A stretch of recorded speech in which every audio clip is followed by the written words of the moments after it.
Let me see that picture right there. Now, tell us about the day that picture was taken.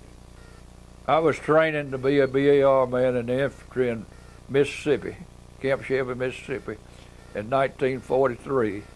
And this is the first Army picture I had made. I was 18 years old. And what is that around the collar that I see? What is that around the collar? That's sweat. It stayed about 100 degrees in Mississippi all the summer. And we didn't quit training just because it was hot. We got to get out there and do it. And I looked like a young kid, and I was a young kid. But I thought I was a pretty good soldier. Well, just for this tape's sake, tell me real quickly, you got shot, you were captured, and how long were you in German hands? Well, I got shot on the morning of the 7th of July, and I got captured that evening before dark. And the 3 guys that they had, me and 2 more guys, that put us in a horse stable. They walked us on back, and the first place that I remember being at was Chalon, France. And they kept us there approximately 2 weeks. And there was a railroad line run through there, and they would load us in boxcars every day, every morning, and push it out on the side track so our airplanes could shoot us up around sometime that day.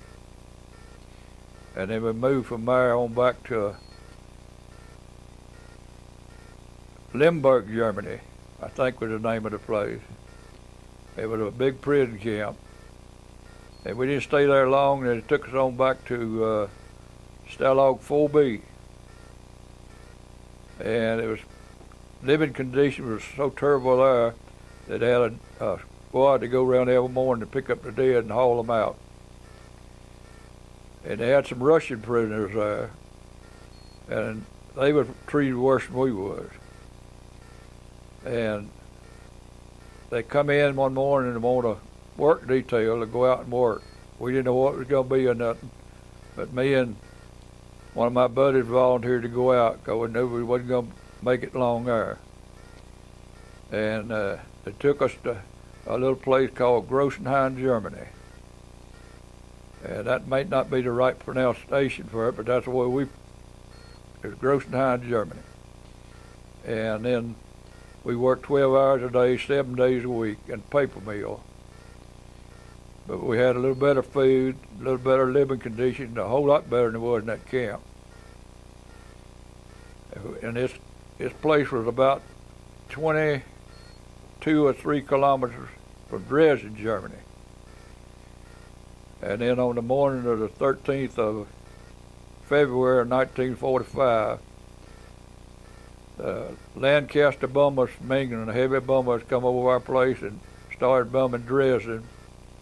And after daylight, the B-17s come over and bombed Dresden the rest of the day. The historian says Dresden didn't have nothing to do with the war, but it did. It was a marshalling yard to make up trains to go to the Russian front. And we had never bombed it. And they pulled all the anti-aircraft guns out of it and sent them to the Russian front. And they wiped Dresden out about. They estimated that there's anywhere from 30,000 to 70,000 people killed in that town. And then when later on in April they moved us out, but the Russian was coming in there, and they didn't want the Russian to liberate us because they would have handed us rifles and let us fight along with them, and they didn't want that. And they like to walk to Sedef to the 7th of May, and then they liberated us on the evening of the 7th of May. They turned us loose, and we made it on down to the American lines. That night we got to sleep in a bed with sheets on it, and it sure was nice. And they started feeding us 4 or 5 times a day because we couldn't eat much. And then they landed a C-47 at the airborne troops had jumped across the Rhine River out of this plane, and they landed in a cow pasture there and flew us back to Camp Lucky Strike, France. And they took us to a little place called Grossenhain, Germany. And this place was about 22 or 3 kilometers from Dresden, Germany. And and we was on the way home.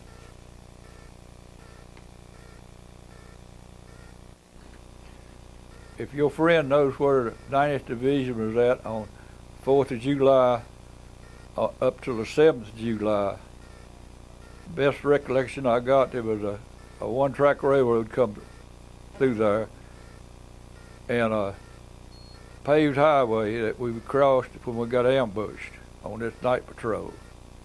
And I was in the 357th Infantry. That's about the best I can tell where I was at, because they moved us on back from there.